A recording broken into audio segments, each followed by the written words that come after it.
Good morning friends. তো দেখো, প্রথমে তোমাদেরকে ওয়েদারটা দেখিয়ে শুরু করি ভিডিওটা। কারণ এমন ওয়েদার কার না ভালো লাগে বলো? আমার তো অনেক ভালো লাগে এরকম ওয়েদার। তো এখানে মা বসে খাচ্ছে। তো মা আমাকে বলছে তুমি খাবে না? আমি পরে খাবো, তুমি খাও। তো মা খাচ্ছে, আমার সাথে কথা বলছে। তো দেখো, গরম তো একটা আছে ভ্যাপসানো, কিন্তু অনেক ভালো লাগে ওয়েদারটা। তো কাজ করতেও ভালো লাগে, মানে কাজ করলেও গরম লাগলে ওরকম গরম লাগে না। রোদ দিলে রোদের তাপে যেরকম গরম লাগে। তো আমি এখানে বসে আছি, মার খাওয়া হয়ে গেছে।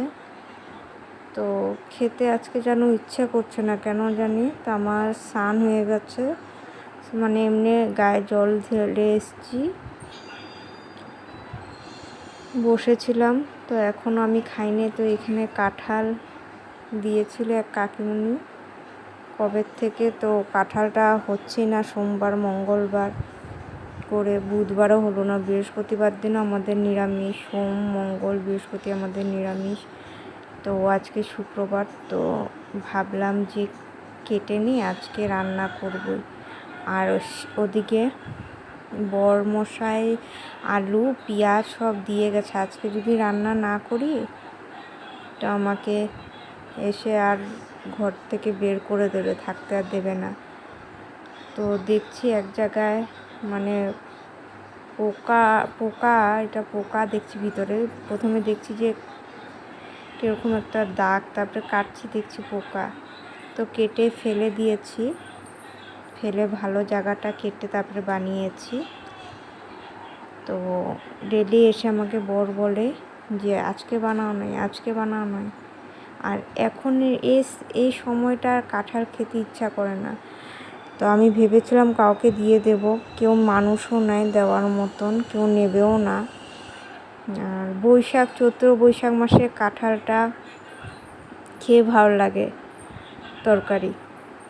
এখন আর ভালো লাগে না, কারণ এখন সব কিছু একটা সময় আছে না, সব কিছুর, খাওয়ার হোক ঘোরার হোক, সব কিছুর একটা সময় আছে। অনিচ্ছা সত্ত্বেও করা যায়, কিন্তু সময় আছে সব কিছুরই। তো দেখো আমি কেটে নিচ্ছি। আমাদের এই দাটা যে ধার, একদম ধার নেই, কাটতে অনেক অসুবিধা হচ্ছে। তো আমি তেল নিচ্ছি, আর এমনই আঠা, কাঁঠালের আঠা লাগলে পরে ছাড়ে না। আজকে বুঝলাম ঠিকই ছাড়ে না। লাস্ট পর্যন্ত আমার হাত একদম আঠায়, দুটো হাত যদি জোড়া করে দেই, একদম ফেভিকুইকের মতন জোড়া লেগে যাবে। কি আর বলবো তোমাদেরকে। তো এখানে সুন্দর করে কেটে নিচ্ছি আমি। বাইরে বসেছি কাটতে, কারণ ভেতরে অন্ধকার লাগছে, তার জন্য বাইরে বসেছি। তো বাটিতে তেল নিয়ে নিয়েছি, কাটছি আর তেল মাখছি। তাও দেখি আঠা তো আর যায় না। প্রথমে ভেবেছিলাম কেটে জল দিয়ে ধুয়ে নেব, তারপরে কে বারবার উঠবে বসবে, তারপরে বসতেও আমার অসুবিধা হচ্ছে, নিচে বসে কাটতেও অসুবিধা হচ্ছে। তো বরমশাইয়ের কথা তো রাখতেই হবে, নালে ভেবেছিলাম ফেলে দিইনি কি। আবার আমার বর যে কিছু জিনিস ফেললে পরে অনেক রাগ করে। লুকিয়ে ফেলি ওটা আলাদা কথা, কিন্তু যদি দেখার পরে যদি জেনে ফেলে যে ফেলে দিয়েছি, অনেক আমাকে গালি বলবে যে হ্যাঁ, অনেক মানুষ আছে খেতে পারে না, তোমরা জিনিস ফালাও, নানান রকমের কথা আমাকে বলে।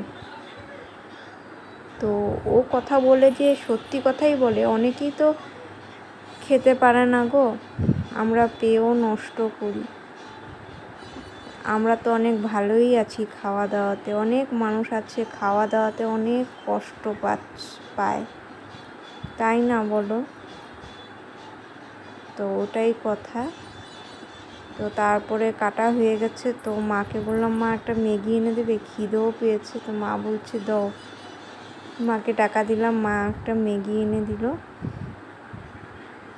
তো আমি এখন ম্যাগি খেয়ে নিই, খেয়ে তারপরে রান্না করব দেখি।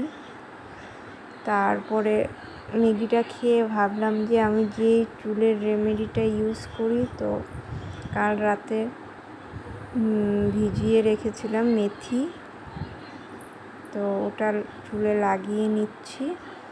প্রথমে ভেবেছিলাম রান্না বসিয়ে দিই, তারপরে ভাবলাম যে না, লাগিয়ে নিই তারপরে রান্না করব।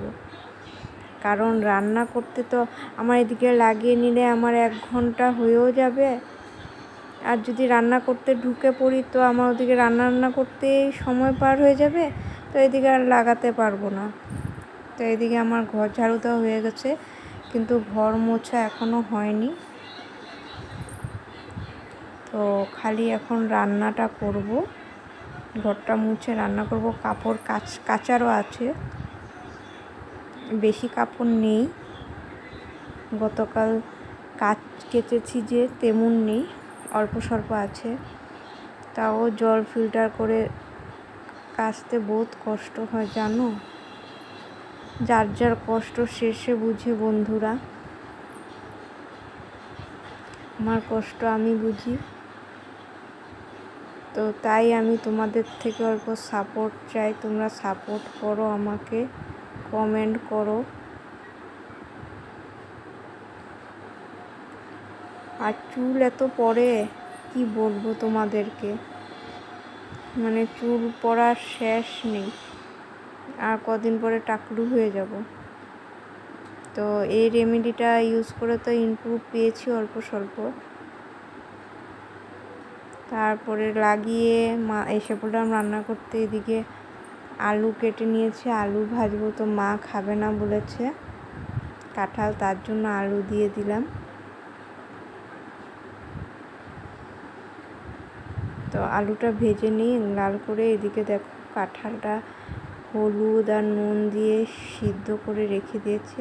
আর ওদিকে আমাদের ভাত আর মার ভাতও হয়ে গেছে। প্রথমে ভাতটা করে নিয়েছি, কারণ পরে করতে গেলে দেরি হয়ে যাবে। আর গরম দিনে ভাতটা ঠান্ডা খেতেই ভালো লাগে, গরম গরম ভালো লাগে না। তো এখানে আলু আর কাঁঠাল ভেজে রেখে দিয়েছি। তো এখন কড়াইতে তেলের মধ্যে গোটা গরম মশলা দিয়ে দিলাম, তেজপাতা, শুকনো লঙ্কা, অল্প জিরের গুঁড়ো দিয়ে দিয়েছি।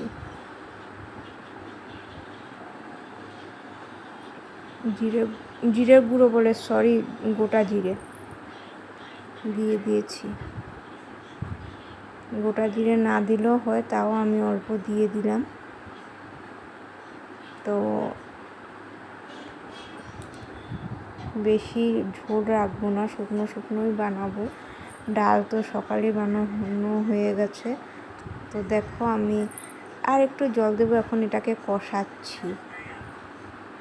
তো তারপরে কষিয়ে ঘরটা মুছে কাপড় কেচে স্নান করতে চলে গেছিলাম। স্নান করে এসে ভাত খেয়ে এক ঘুম দিয়েছি জানো। একটা ঘরে অতিথি এসেছিল, এই যে গ্লাস কাপ ধোয়া, আমি তোমাদের সাথে মানে ভিডিও করতে ভুলেই গেছি, একদম মনে নেই। কেন মনে হলো না আমি বুঝতেই পারলাম না। পরে বসে বসে ভাবছি কি ভুল করলাম। তো রাতের জন্য বরবটি ভাজা করে নিচ্ছি। মার শ্বশুরমশাই খাবে, শাশুড়ি মা শ্বশুরমশাই খাবে, কাঁঠাল খাবে না। আমার আর বরের জন্য কাঁঠাল হয়ে যাবে। তো দেখো আমাদের কাঁঠাল তরকারি আছে অনেকগুলো। তো আজকের ভিডিওটা কেমন লাগলো বলবে তোমরা। Thank you.